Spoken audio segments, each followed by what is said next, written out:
Episode 6. The Siege of Dunmere.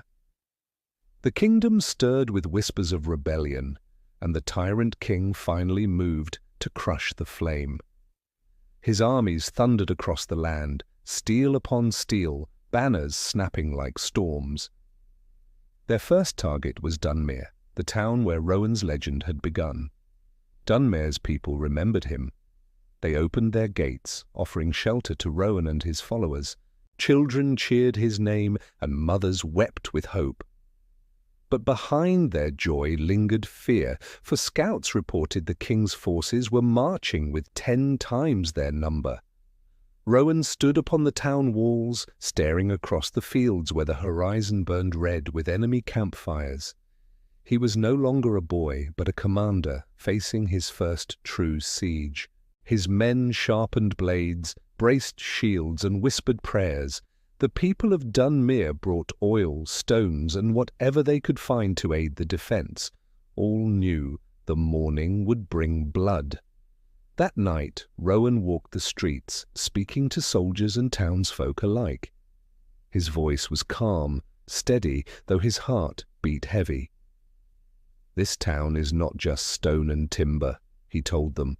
"It is a promise that we will not bow, that we will not break. Hold the line, and the world will know Dunmere stands." Dawn broke with the sound of war horns. The king's army surged forward, a tide of steel. Siege towers rolled across the muddy fields, arrows darkened the sky, and the clash of battle shook the earth. Rowan fought upon the walls, his blade flashing, his banner flying high. His men rallied to his side, holding back wave after wave. The townsfolk poured boiling oil upon the invaders, hurled stones from the ramparts, and screamed defiance into the storm.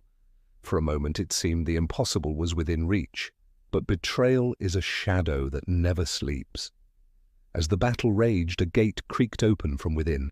Calder, the traitor once thought lost, had slipped into Dunmere disguised among the refugees. With a dagger and a bribe, he unbarred the gates for the king's soldiers. Chaos erupted. Enemy knights poured into the town, cutting through defenders like fire through dry grass. Rowan's men cried out in horror, their hard-fought defense crumbling in moments. Rowan himself clashed with Calder in the burning square. Blades rang, sparks flew, hatred burned between them. Calder sneered, spitting venom. "You are no king, Rowan, just a fool chasing crowns." Their duel was fierce, but the tide of battle pressed in. Rowan could not hold the town. With his banner torn and his army broken, he ordered the survivors to retreat into the forest. Dunmere burned behind them, flames devouring the place where his legend had been born. That night, Rowan sat among the survivors, ash staining his hands, grief heavy in his chest. He had tasted not just defeat, but betrayal's sting once more, yet even in ruin his spirit did not yield. He lifted the charred remains of the thorn-crown banner and spoke quietly but firmly.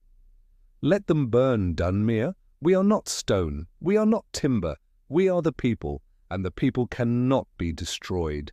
His followers bowed their heads, weary but unbroken. The seed of hope still lived, fragile but alive. And in the dark forest, Rowan swore that one day he would return to Dunmere, not as a fugitive, but as a king.